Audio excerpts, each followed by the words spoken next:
दरभंगा, मधुबनी, समस्तीपुर और बेगूसराय के लाखों लाख छात्रों की शिक्षा का मुख्य स्रोत ललित नारायण मिथिला विश्वविद्यालय इन दिनों लगातार आंदोलन का केंद्र बना हुआ है। कारण है महाविद्यालय और विश्वविद्यालय के कर्मियों की प्रोन्नति। राज्य सरकार और राज्यपाल से हरी झंडी मिलने के बावजूद केवल तृतीय वर्ग के कर्मचारियों को ही महीनों चले संघर्ष के बाद प्रोन्नति मिली है। चतुर्थ वर्गीय कर्मियों को प्रोन्नति नहीं मिलने के विरोध में शनिवार को भी विश्वविद्यालय मुख्यालय पर कर्मचारियों का अनिश्चितकालीन प्रदर्शन जारी रहा। कार्यालयों में ताले लटकते रहे। सभी पदाधिकारी भी मुख्यालय से गायब दिखे। आंदोलनकारी कर्मचारी वहीं डटे हुए हैं। इससे सबसे अधिक परेशानी छात्रों को है, जो अपने काम को लेकर आते हैं और खाली हाथ वापस लौट जाते हैं। हाल में आप लोग लगातार धरना कर रहे हैं, क्या समस्या का निदान नहीं हो रहा है और बार बार आपको आश्वासन दिया जा रहा है, क्यों नहीं काम हो रहा है?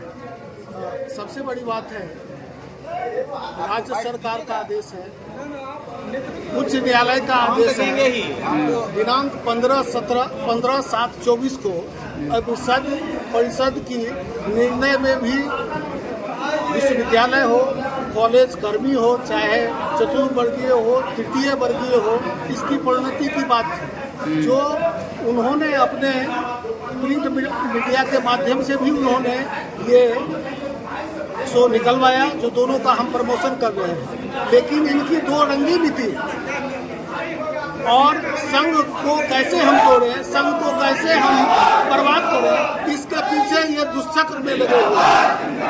और एक ही निर्णय में है, जो जब तक हमारे चतुर्वर्गीय कर्मचारी का पदोन्नति नहीं होगा, तब तक हम लोग अनिश्चितकालीन हड़ताल पे बैठे रहेंगे। अब क्या कह रहे हैं, आखिर फिर से आप लोग क्यों बैठ गए? अब क्या कह रहे हैं विश्वविद्यालय प्रशासन, आप फिर क्या? माननीय कुल सचिव और कुलपति महोदय से आग्रह है, जब आपने सारी कागजात की कार्रवाई पूरी कर ली है, फिर आपको इस दबाव में आके नहीं करना है। और उसके लिए आज 2 दिन से हम लोग धरना प्रदर्शन कर बैठे हैं। आप इतना भी उचित नहीं समझ रहे हैं, तो हम एक बार जाके अपनी प्रतिनिधि मंडल के द्वारा जो हम वार्तालाप कर सके। अगर उनकी यही मनमानी रहेगी तो हम लोग तब तक चक्का जाम रखेंगे यूनिवर्सिटी का, जब तक कि हम उनकी प्रोन्नति नहीं होगी। नाम बता दीजिए। जिला मंत्री मधुबनी त्रिपुरारी जी। जुल्म के टक्कर में संघर्ष हमारा नारा है, आवाज दो हम एक है।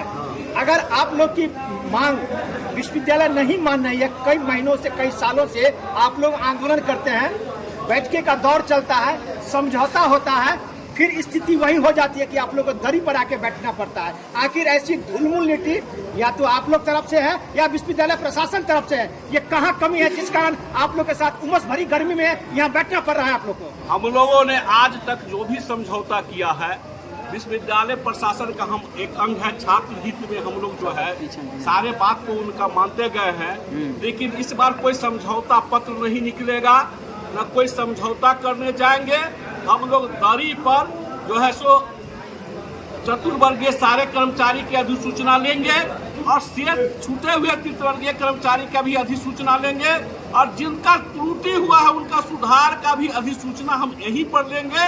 हम लोग इस बार जो कोई वार्ता करने नहीं जाएंगे, और जब तक अधिसूचना लेकर के प्रशासन के लोग यहाँ पर नहीं आते हैं, तब तक जो है सो यह चक्का जाम रहेगा। कर्मचारी संघ जो है, हम लोग दोनों संगठन के साथी एक जगह हो करके इस लड़ाई को लड़ करके और दरी पर भी अधिसूचना लेंगे, और उनको जो एसीपी का लाभ इतने वर्षों से जो एमसीपी का लाभ वंचित किए हुए हैं, उन कर्मचारियों का भी लाभ देना होगा। और जो है जितने भी वादा किए हुए हैं उनको कल, लेकिन तत्काल 2-3 मांग है, उनको यहाँ पर अधिसूचना निर्गत करके आना होगा, न कि हम जाएंगे किसी से वार्ता करने। वार्ता का सारा समय खत्म हो चुका है। दरी पर आप आकर के उनको अधिसूचना देना होगा। एमसीपी का फाइल का जो है सो ऑर्डर लेकर के यहाँ पर आना होगा वाइस चांसलर से कि हम एमसीपी का फाइल पर ऑर्डर हो गया है, अब गणना चालू करेंगे, और सारे काम यहाँ पर कर करके लेकर के आवेंगे, तभी हम लोग अनिश्चितकालीन हड़ताल वापस लेंगे। अब वार्ता करने का हम लोग 6 महीना 7 महीना से बार बार वार्ता, विनती, आना जाना, ये सारा सिस्टम आज बंद हो गया। एक सवाल है मेरा कि मैं कई छात्र छात्राओं से हमारी बात हुई है, अभी इस उमस भरी गर्मी में किसी को नौकरी में जाना है, किसी को सर्टिफिकेट लेना है, किसी को अपना प्रमाण पत्र लेना है, उनका भी भविष्य है। आप लोग को तो नौकरी मिल गई, उनका भविष्य अभी शुरू होगा। आप लोग के आंदोलन के कारण उन लोगों का भविष्य अंधकार में है। आखिर इसके बारे में आपका क्या कहना है और कौन लोग इसके दोषी हैं? आप लोगों ने भी देखा है, जब भी नौकरी का समय आया है, हम लोग 8 बजे से 12 बजे रात तक विभिन्न प्रकार के सर्टिफिकेट देने का काम किए। भर रात हम लोग काम किए, रात दिन काम करके छात्र को हित में काम किए। कर्मचारी की मांगों को लेकर विश्वविद्यालय में आंदोलन करते हैं, तो क्या ऐसी परिस्थिति बन गई कि सिंडिकेट की बैठक से पहले सब कुछ ठीक ठाक था, लेकिन सिंडिकेट के बैठक के दिन सभी समस्याएं उत्पन्न हो गई? क्या कहेंगे आप? देखिए, हम बराबर आंदोलन नहीं करते, बाध्य कर दिया जाता है तब जाकर के उनके कानों तक आवाज पहुंचाते हैं। यहाँ जो स्थिति है कि हम लोगों से बात भी करते हैं, हम कर भी रहे हैं। हम 15 तारीख को बोले कि हम कर देते हैं, 3rd ग्रेड का कर देंगे। हमने कहा कि भाई आप जब करेंगे तो आप दोनों का साथ करिए। कुलपति के समक्ष ये बात रजिस्ट्रार हैं, DR1 है, और उन्होंने कहा कि हम ठीक है 23 को हम दोनों के साथ कर देंगे। 23 तारीख को से 2 दिन पहले 23, 22, 23 को सिंडिकेट हुआ है, 25 को हुआ है, तो 22, 23 को 23 से लेके 25 तक सारा चीज उधर ही हुआ। रजिस्ट्रार साहब के डेरा पर क्या हुआ नहीं हुआ, कोई कर्मचारी संगठन का किसी ऑफिस में रहता था तो कुछ बात भी पता चलती थी क्या होता है नहीं होता है। ये सारे के सारे आदमी रजिस्ट्रार साहब के डेरा पर जो है सो या कहीं अन्यत्र ये लोग लगातार सिंडिकेट जब हुआ है उस दिन तक इन लोगों ने क्या किया नहीं किया, और उस दिन जाके पता चला कि चतुर्थ वर्गीय कर्मचारी का नहीं हो रहा है। सवाल हम ये है कि आप हमेशा कहते हैं कि हम ठीक है करेंगे, आप 15 तारीख के बदला कहे 23 को करेंगे, हम लोग वो मान गए, तो 23 के दोनों का कर दीजिएगा तो साथ। देखिए, जब आप लोग आंदोलन के बाद बैठक में समझौता के लिए जाते हैं, हाँ। जब समझौता के लिए जाते हैं तो कई कर्मचारी आपके मेंबर रहते होंगे, हाँ। वहाँ क्या वार्ता होती है? फिर जब वार्ता समाप्त होती है, हाँ। सब कुछ ठीक ठाक रहता है, हाँ। तो फिर ऐसी विकट परिस्थिति क्यों उत्पन्न हो जाती है? ये तो अब देखिए, हम तो वार्ता किए उस समय में, कुल सचिव, कुलपति, DR1 सब आदमी है, प्रॉक्टर है, वहीं पर सारे आदमी के बीच वार्ता हुई। उन्होंने कहा कि 15 तारीख को हम 3rd ग्रेड का करेंगे उस आंदोलन की। मैंने कहा किसी सूरत में ऐसा नहीं होगा। आपके प्रक्षेत्रीय मंत्री ने कहा कि विश्वविद्यालय प्रशासन झूठ बोल रही है, उन्होंने सीधा आरोप लगा दिया। और जब समझौता बैठक होती है, समझौता होता है और फिर विश्वविद्यालय प्रशासन झूठ बोलती है, तो इस प्रकार की ढुलमुल नीति जो है विश्वविद्यालय प्रशासन की, आगे आप लोग क्या करेंगे?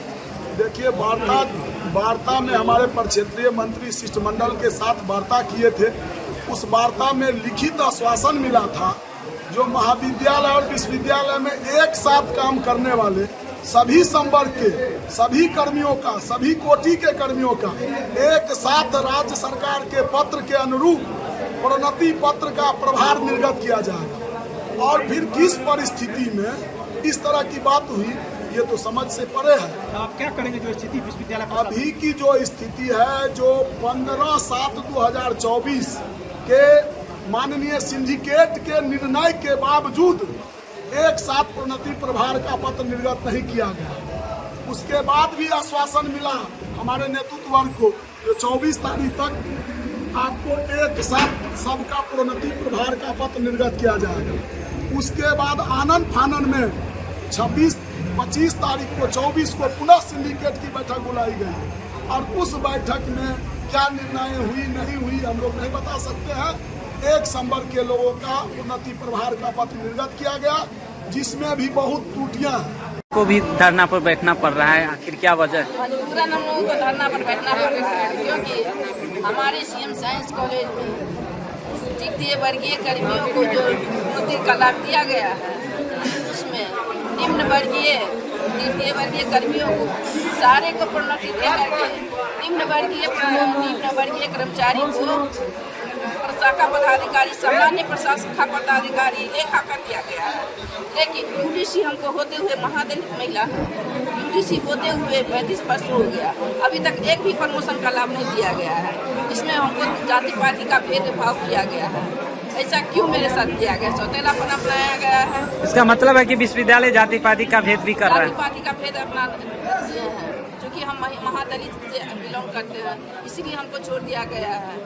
और 35 वर्ष से हम काम कर रहे हैं, अभी भी तक हम लोग को एक भी नहीं दिया गया है प्रोन्नति का लाभ। ऐसा क्यों किया गया मेरे साथ? क्या नाम है?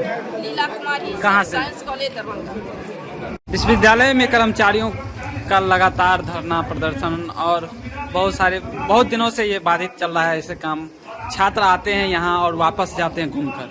क्या कहते हैं आप, एक छात्र नेता हैं, क्या मानते हैं इस चीज को? ये देखिए, कहीं ना कहीं विश्वविद्यालय प्रशासन के द्वारा सोची समझी साजिश है। जिस तरीके से कुलपति महोदय और कुल सचिव महोदय और DR1 बल्कि पूरा विश्वविद्यालय के जितने भी वरीय पदाधिकारी है वो कहीं ना कहीं चाहते हैं कि महाविद्यालय से लेकर विश्वविद्यालय में अराजकता का माहौल हो। देखिए कि एक तरफ अगर 3rd ग्रेड को आप अगर प्रमोशन देते हो तो 4th ग्रेड को प्रमोशन क्यों नहीं देते हो?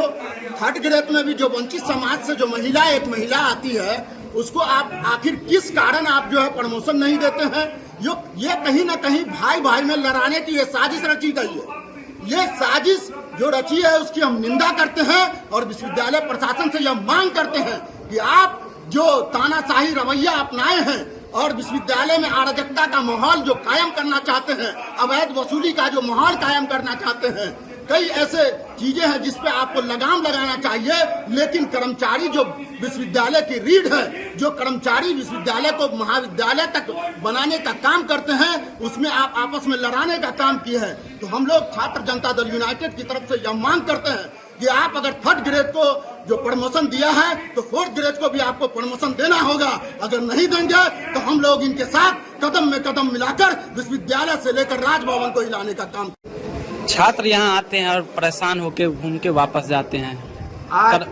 कर्मचारी को बैठक है, क्या कहेंगे? और बैठक क्या धरना चल रहा है, क्या कहेंगे? देखिए, इस धरने के वजह से जो है बहुत सारे छात्र छात्राएं अपने अपने महाविद्यालय में जा रहे हैं। किसी को CLC लेना है, किसी को मार्कशीट लेना है, किसी को माइग्रेशन लेना है। महाविद्यालय में विश्वविद्यालय में बच्चे गोल गोल चक्कर लगा रहे हैं। कारण कौन? कारण कुलपति महोदय इसके डायरेक्ट जिम्मेवार हैं। कुलपति महोदय, कुल सचिव महोदय, परीक्षा नियंत्रक महोदय। अभी जो रिजल्ट प्रकाशित किए हैं तो जो बच्चे एग्जाम दिए थे फिजिक्स का, उसको हिस्ट्री आ गया है। इसका जिम्मेदार कौन? इसका जिम्मेवार सिर्फ और सिर्फ कुलपति या कुल सचिव, परीक्षा नियंत्रक जिम्मेदार है इसका। विश्वविद्यालय जो है, कुछ लोग जो कुलपति के दलाल हैं उसको वो लोग अपने तरीके से विश्वविद्यालय को चला रहे हैं। आज कोई भी एक समस्या होती है, प्रैक्टिकल एग्जाम देने के बाद उसको एब्सेंट कर दिया जाता है तो उसका काम डायरेक्ट लखनऊ से किया जाता है। अच्छा, ये बताइए, विश्वविद्यालय कर्मचारियों का धरना चल रहा है, ऐसे में विश्वविद्यालय के छात्र किधर? कर्मचारी के तरफ या फिर अपनी समस्या के सारे छात्र कर्मचारी के तरफ हैं। कर्मचारी उसका काम करते हैं, लगातार उन लोगों का काम करते हैं। लेकिन कुलपति या कुल सचिव और परीक्षा नियंत्रक महोदय जो जिस तरीके से प्रधानाचार्य लोग जो हैं अवैध वसूली का काम करते हैं, जिस तरीके से अभी स्नातक 24-28 में नामांकन चल रहा था, 24-28 के नामांकन को लेकर करके राज्य सरकार का डायरेक्ट नोटिफिकेशन है, कोर्ट का आदेश है, उसके बावजूद भी अधिक पिछड़ा समाज के बच्चों से, दलित, महादलित और छात्राओं से पैसा लिया जा रहा था। लेकिन उसका सरकार का अवहेलना कर रहे थे। जब हम लोगों ने कुलपति या कुल सचिव महोदय पर दबाव बनाया तो 4 प्रिंसिपल पर शो कॉज जारी करने का काम किए। लेकिन उसके बावजूद भी जो अगर उसके नाम से न कहीं पर प्रेस विज्ञप्ति दी गई कि 4 प्रधानाचार्य पर अगर कॉलेज पर आप शो कॉज जारी किए तो कुलपति महोदय आपको चोर बोलने में क्या दिक्कत था? आखिर किसका भय है, किसका डर है? मिथिला विश्वविद्यालय को, शिक्षा के मंदिर को यह लोग चोरी, लूट, खसोट, दलाली का अड्डा बना करके रख दिए हैं। नाम बता दीजिए। मोहम्मद मुजम्मिल रजा, छात्र जदयू पूर्व विश्वविद्यालय अध्यक्ष।